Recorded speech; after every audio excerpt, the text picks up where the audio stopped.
Mike Bledsoe here with the Daily BS. Got a question from DB Nicholson on Twitter. He says, I'm in the Army and the schedule is 4 on, 4 off, AM, PM.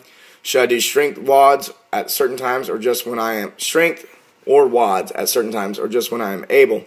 My advice there would be to train when you feel rested.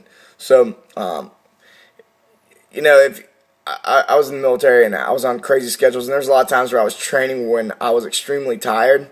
And just like we covered in our last podcast where we were talking about sleep and stress and recovery and all that kind of stuff, if you're feeling really stressed and you feel really tired, what you don't want to do is just pop caffeine and train when you can. I would probably, if you're doing 4 on, 4 off, it sounds like you might be in a deployment type scenario, in which case rest is going to be best for you, especially if you're trying to stay alive.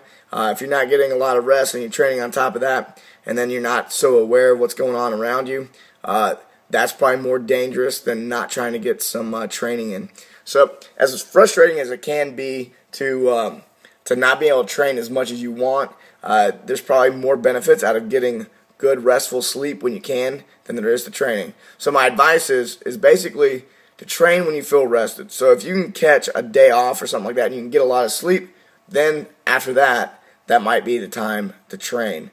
And as far as strength versus doing like Metcon WODs, I personally would prefer that in the limited amount of time you do have to train, doing strength stuff you're going to get more benefit out of that than doing some conditioning, especially if you're tired. So go with the strength stuff. I feel like that kind of trumps the Metcon stuff. Especially if you're in the Army, you're probably already doing enough other things that are conditioning. So keep it up. And if you have any more questions, feel free to shoot them over Twitter to me.